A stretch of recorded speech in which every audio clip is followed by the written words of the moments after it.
Muli pong sumasa inyo ang palatuntunang ito, ang In Search of Truth. Ako po si kapatid na Jerry Lapira na muli ninyong makakasama sa pagkakataong ito.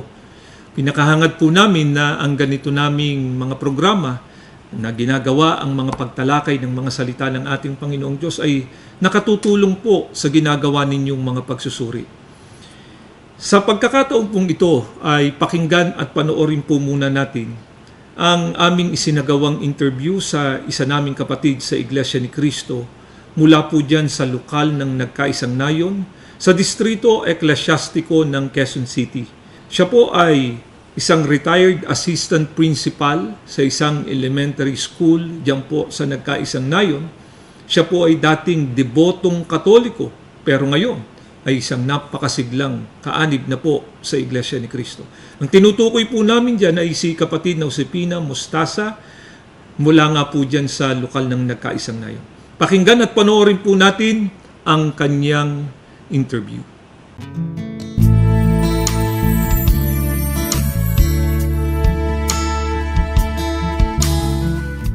Ako po si kapatid na Josepina de la Cruz Mostaza, isa pong diakonesa at pangalawang katiwala sa lokal na Nagkaisang Nayon. Kami po ay sa Distrito Eklesyastiko ng Quezon City at sa kasalukuyan po ay ginaganap ko ang aking tungkulin bilang diakonesa mula noong 1991 hanggang po sa ngayon.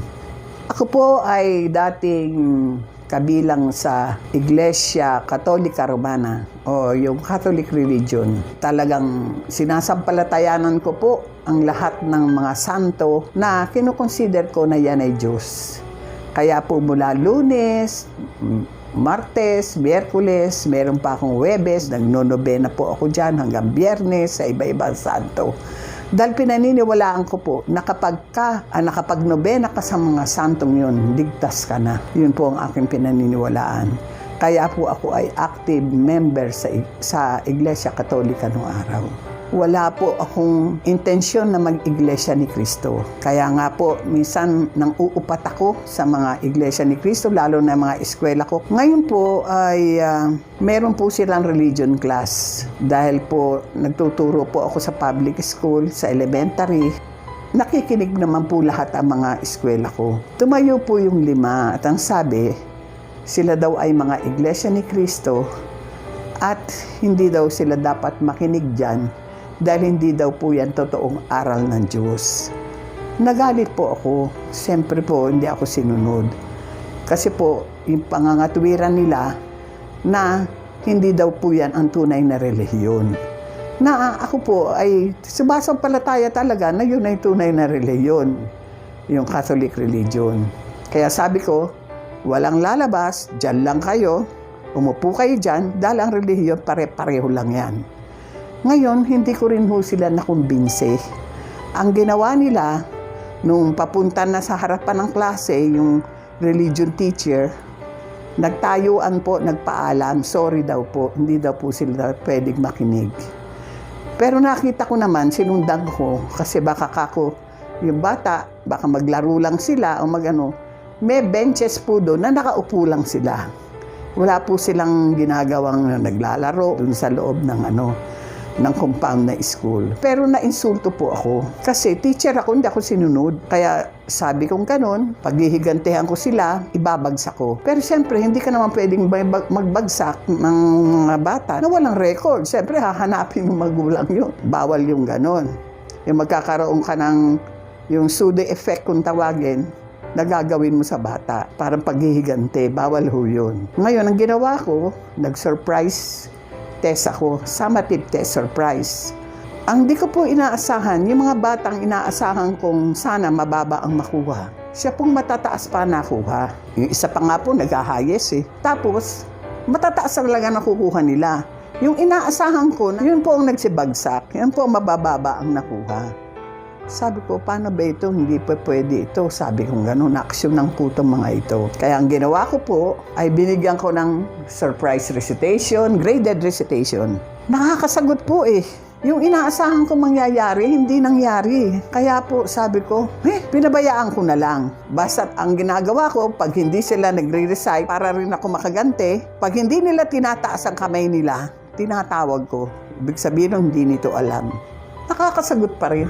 Kaya nagkaroon ako ng failure dun sa inaasahan ko, hindi nagkatotoo. Hanggang ngayon sa historical play po, wala po kaming maipresent pa. Pinatawag po ako sa office ng principal at sabi niya, Josie, ano ba yan? P3 school tayo. Naku, sabi ko naman, ma'am, wala ho akong makitang bata. Ay, hindi pwede yung reason mo yan. Sabi niya ganun. Basta gawan mo ng paraan. Hanggang sa naisip po itong mga batang ito. May ginawa akong script. In-introduce ko sa kanila kung paano. Ikaw si ganyan, ganun. Ngayon, nung practice na namin, nakita ko mahusay. Tapos, sinali ko na, tinrain ko na. Nanalo ho kami ng district level na hindi ko rin inaasahan. Siyempre as a trainer, may parangal ka rin. Sabi, mahusay ka magturo. Kami na representative ng division level. Nanalo na naman. Hanggang sa gagawin sa parting somewhere in Visayas, yung national. Ang ginawa ko, yung isang teacher, siya ang nag-represent sa mga bata. Ngayon, hanggang sa isang araw, sabi nila, ma'am, pwede po ba kayo maimbita? May pamamahayag po kami. Diyan po, sa kapilya, sabi niya. Ang ginawa ko, sumama ko. Pero, sabi ko sa kanila, may kondisyon ako sa inyo. Sesenya sa inyo ko kung pwede na akong pumasok sa kapilya niyo kasi ayokong may makakita sa akin. Dahil nahihiya ako na ba't ako pumasok sa kapilya ng iglesia. Dahil nga noon, talagang inuusig yan eh. Yun ang hindi ko maintindihan nung araw. Ba't ba pag iglesia ni Kristo kung ano-ano sinasabi? Kaya sabi ko, ayoko na may makakakita sa akin. Ang ginawa nung 5 bata, nag-scattered silang ganun hanggang sa papuntang gate, sa inyasan, pasok ako. Tahimik, tapos hiwalay yung babae at lalaki. First time ko may nagtuturong ministro. Ang teksto nun, tungkol sa kaligtasan. Tungkol sa, pag hindi ka iglesia ni Kristo, hindi ka maliligtas. Tapos, talagang napatunayan ko na hindi ko pa inaamin sa sarili ko Tapos nagkaroon ako ng pagkakataon, meron na namang pamamahayag. Dalo uli ako. Ngayon, kinwestiyon ko yung ministro. Kayo ba, kasi meron ho ba kayong tanong? Ako nagtaas. Ako lang naman nagtanong ng tanong. Sabi ko, meron ba kayong sariling Biblia? Wala ko kayong sariling Biblia ang iglesia ni Kristo. Sabi niya gano'n. Tapos sabi ko, baka naman kako, ang sinasabi niyo, iniiba lang ninyo. Sabi ko gano'n. Baka ang maliligtas dyan, iglesia katolika, ginagawa lang ninyong iglesia ni Kristo. Tapos nung sabi niya, yung Bible ko, eto, sabi niya gano'n. May Bible kayong dala, no? Sabi niya, may tagabukas, yung siguro manggagawa yun. Ayan. Di ba pareho? Oo nga, Sabi ko, totoo pala. Sabi kong gano'n. Hanggang sa yun, di na ako nakatulog, nabagabag na ako. Tapos hanggang sa napatunayan ko totoo. Hanggang sa natamnan ako. Pero ayoko pa rin malaman dahil takot na takot ako sa pag-uusig. Ayoko mapahiya. Kasi ang dami kong sinabi na hindi maganda sa iglesia. Kung hindi ako mag-iglesia ni Kristo, gumaganon pa ako. Tapos ito ngayon, mag-iiglesia ako. Paano yung mga pinagsasabi ko? Habang nakakasamba ka, habang inaaralan ka, natatamnan ka pala ng natatamnan. Parang halamang inaalagaan. Yung mga yabong ka. Pinag-aano ko na yung iglesia. Tapos nabalitaan nila. Uy, yung mga dumadalo ka pala dyan sa iglesia. Nakita ka nung isang diakonesa. Sabi ganun, mag-iiglesia ka na raw. Nung babautismuhan ako, hindi na po ako makatulog. Kasi ang iniisip ko na naman kaligtasan. Paano? Sabi ko gano'n, Ama, tulungan mo po ako. Yung parangal ko po na yun, baliwala po yun. Kasi kung sa trabaho lang, sabi ko gano'n, nagawa ko yung gano'n. How much more pa sa'yo? Kaya ako magtatalaga ako sa'yo. Kaya kahit saan ako yun ang palagi kong inaano sa puso ko, na Diyos ko, ayoko pong maalis sa iglesia. Kaya nung nabautismohan ako, parang naramdaman ko na para bang niyakap na ako ng Diyos na isasama niya na ako ron. Ganun. Yung ganun, yung kaligtasan, isasama niya ako, masasama na ako. Bilang isang iglesia ni Kristo na ang Diyos ang siyang tumatawag, mananatili ako hanggang ako'y may buhay o hanggang sa araw ng paghuhukom. Alin ang mauna doon, mananatili ako. Hindi ako aalis sa iglesia. Ang napanood po ninyo ay ang aming isinagawang interview kay kapatid na Josefina Mostasa mula po dyan sa lokal ng Nagkaisang Nayon sa Distrito Eklesyastiko ng Quezon City. At sa aming pong pagbabalik, isasagawa na po natin ang pag-aaral ng mga salita ng ating Panginoong Diyos. Huwag po kayong bibitiw, magbabalik po ang palatuntunan ito pagkatapos po na makapagpakilala ng aming himpilan. Nakikinig kayo sa Iglesia ni Cristo Radio, DZEM 954, ang tinig ng katotohanan.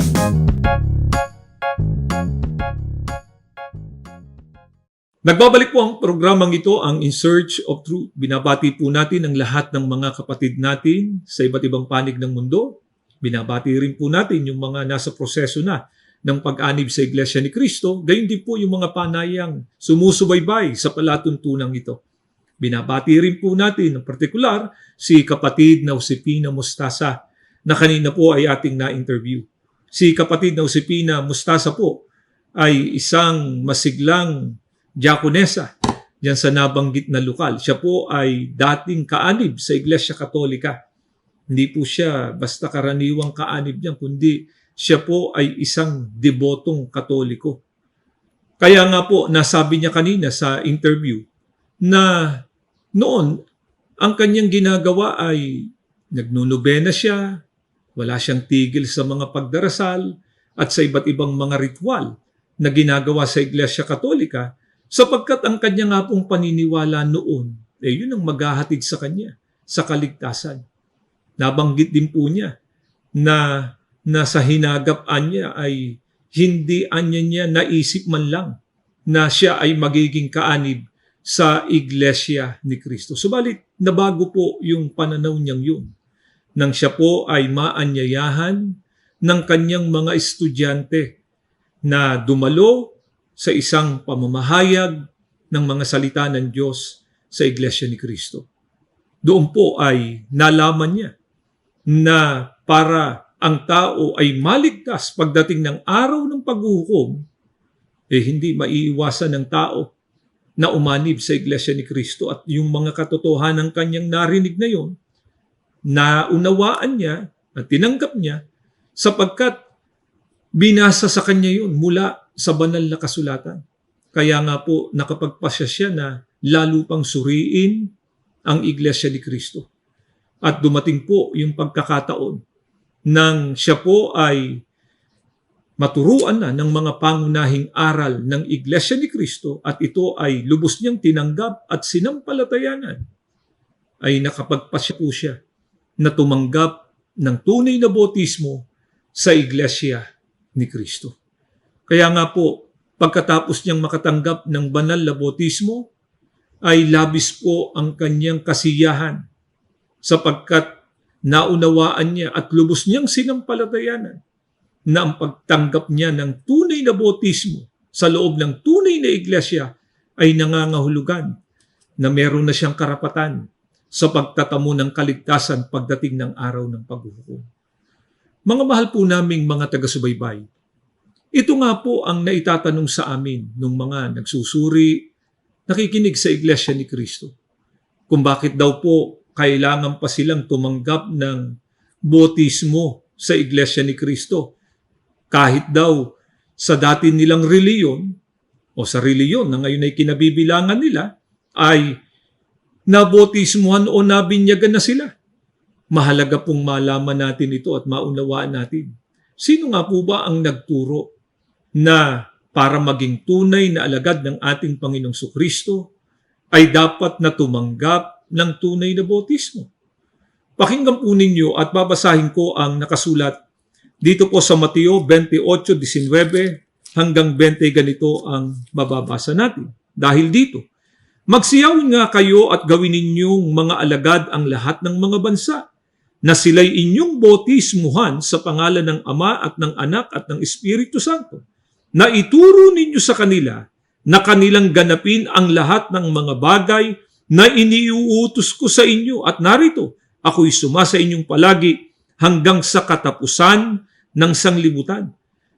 Tandaan natin, ang ating Panginoong Kristo po ang nagturo na ang mga ginagawang alagad niya dapat na tumanggap ng tunay na bautismo. Kaya, ang tunay na bautismo po, tandaan natin ito, ay sa ikapagiging alagad ng ating Panginoong Sukristo. Ano po ang kahalagahan pa na matanggap ng tao ang tunay na bautismo? Pakinggan ninyo at ganito ang mababasa natin dito po sa Aklat ng Mga Gawa sa 2:38. At sinabi sa kanila ni Pedro, "Mangagsisi kayo at mangagbautismo ang bawat isa sa inyo sa pangalan ni Hesukristo sa ikapagpapatawad ng inyong mga kasalanan at tatanggapin ninyo ang kaloob ng Espiritu Santo."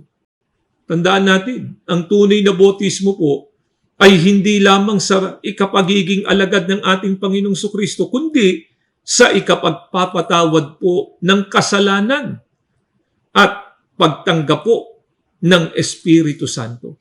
Mahalaga po ba na matanggap ng tao ang Espiritu Santo? Napakahalaga po.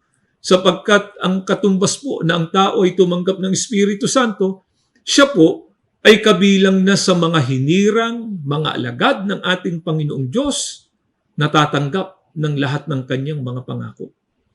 Kaya nga po, sa pagtuturo pa ng ating Panginoong Sukristo, sino po ba ang dapat tumanggap ng tunay na bautismo?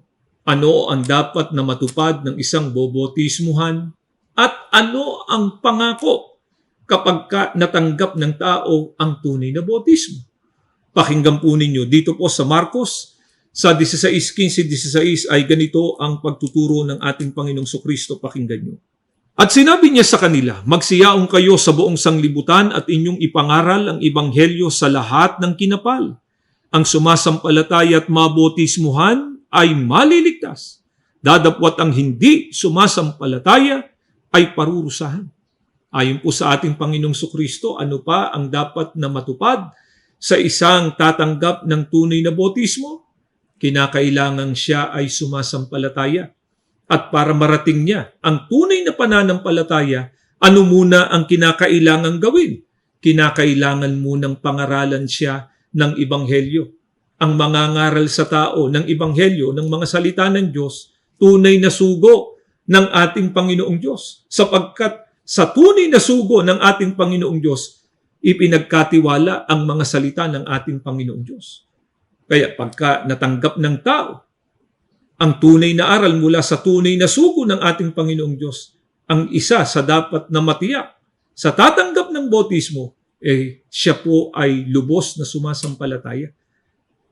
Pagkatapos, ay saka siya tatanggap ng tunay na bautismo at ang pangako ng ating Panginoong Sukristo, silaan niya ay magtatamo ng kaligtasan. Muli po, sa pagkakataong ito, napatunayan natin na hindi po ito magagawa ng isang sanggol.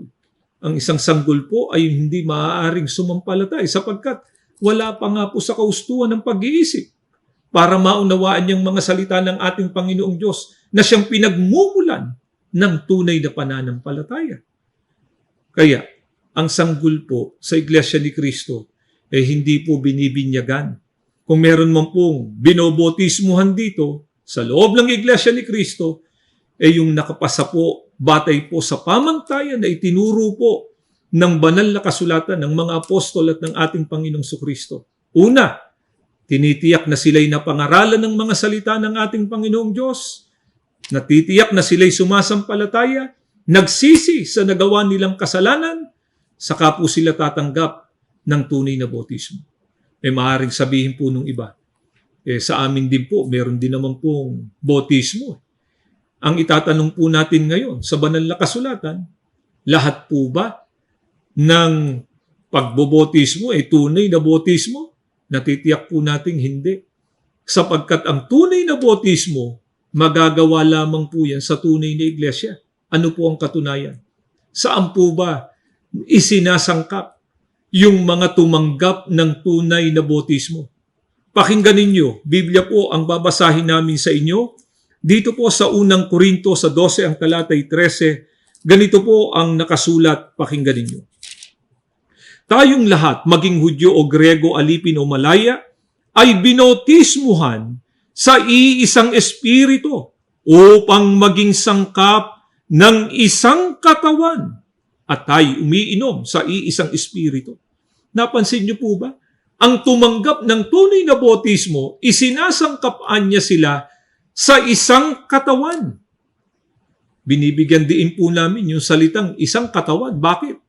Ano po ba ang katumbas nung binabanggit dito ni Apostol Pablo na isang katawan na doon napasangkap, doon napabilang ang mga taong tumanggap ng tunay na bautismo? Biblia po ang ating babasahin muli dito po sa Kolosas sa 1:18, pahayag ni Apostol Pablo, pakinggan niyo. At siya ang ulo ng katawan sa makatwid bagay ng iglesia.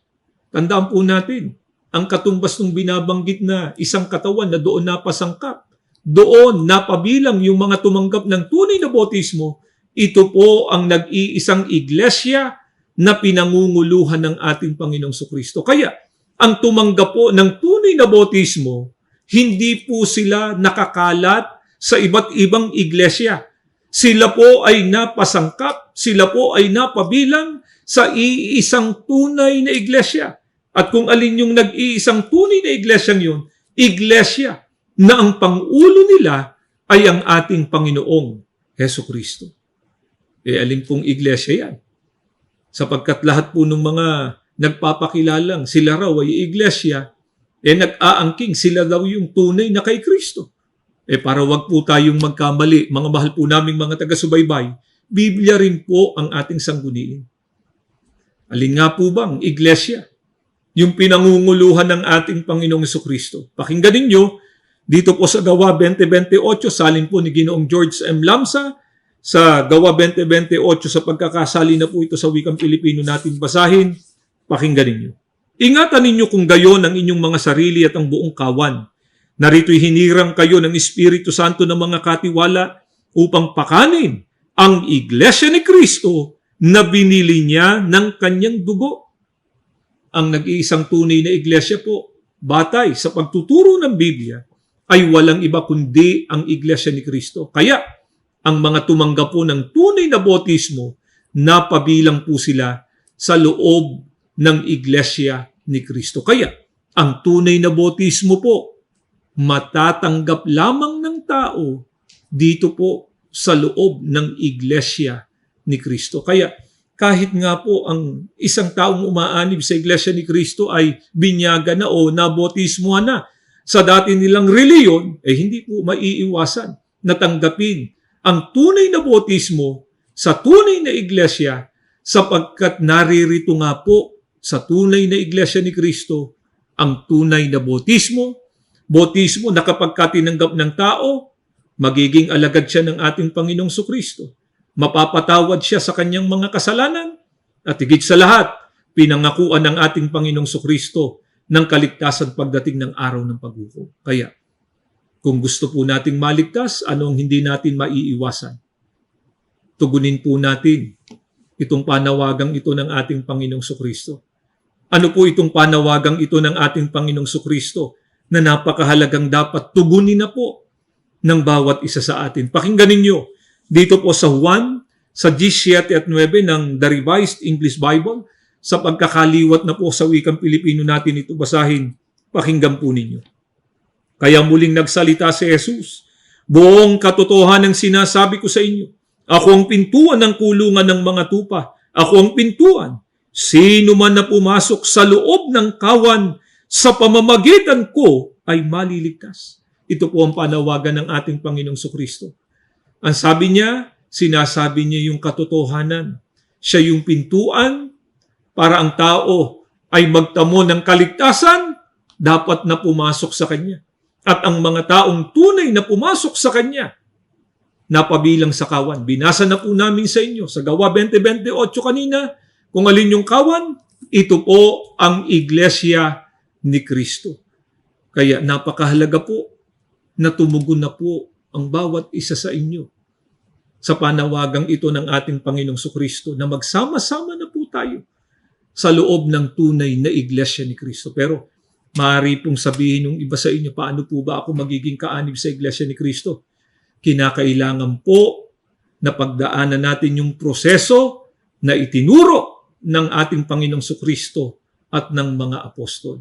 Yung proseso po na itinuro ng ating Panginoong Sukristo, pangangaralan ang isang tao ng katumbas po nun ay siya po ay magiging Bible student, magpapatala siya bilang isang dinudoktrinan.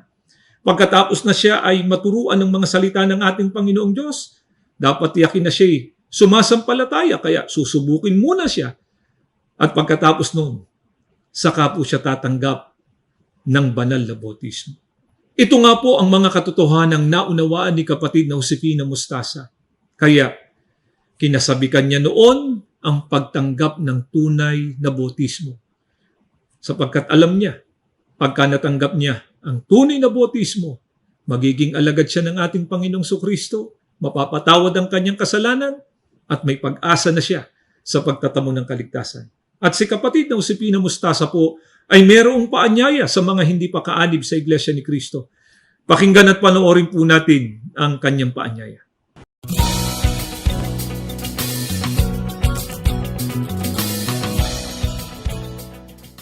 Sa lahat ng hindi pa kaanib sa Iglesia ni Cristo, inaanyayahan po namin kayo na mag-Iglesia ni Cristo. Ito po ay napakabanal na tungkulin at ito po ang gustong-gusto ng Diyos sa atin na tayo mag-Iglesia ni Cristo sapagkat naririto po ang kaligtasan. Ngayon po, dahil sa wala kayong alam na katulad ko, na kung ano-ano ang sinasabi, dahil kapag hindi mo po alam ang isang bagay, kung ano-ano ang sasabihin mo, na yun pala ay walang katotohanan, paninira lamang. Kaya inaanyayahan ko po kayo na mag-iglesia kayo ni Kristo kayo. Subukan lang po ninyong makinig sa mga aral na iglesia ni Kristo, sa mga doktrina. Subukan lang po ninyo. At kung kayo po ay nakapagsuri na at nalaman na po ninyo kung anong iglesia ni Kristo, hindi naman po yan sa pilitan. Kayo po ang siya magpapasya. Nawa po ay nakatutulong ang ginagawa po naming paghahayag ng mga salita ng Diyos sa ginagawa po ninyong mga pagsusuri. At bago po tayo magtapos, ay inaanyayahan po namin kayo sa isang panalangin. Panginoon na aming Diyos, pakitanggap po ang aming pagpupuri at pagpapasalamat sapagkat muli po naging kasangkapan ng palatuntunang ito para maihayag po ang iyong mga kalooban. Maawa ka po sana ng mga katotohanan ito na napakinggan ng aming mga taga-subaybay ay magbigay daan na para lalo nilang suriin ang halaga ng Iglesia ni Cristo. At kung loloobin mo po, dumating ang pagkakataon, magkasama-sama na po kaming lahat sa loob ng tunay na Iglesia ni Cristo. Panginoong Sukristo, lumalapit din po kami sa iyo. Patuloy mo nawa po kaming ipamagitan sa Ama at patuloy na basbasan ang kabuuan ng iyong Iglesia. Kasama mo na pong basbasan at pagpalain ang palatuntunang ito ng iyong Iglesia.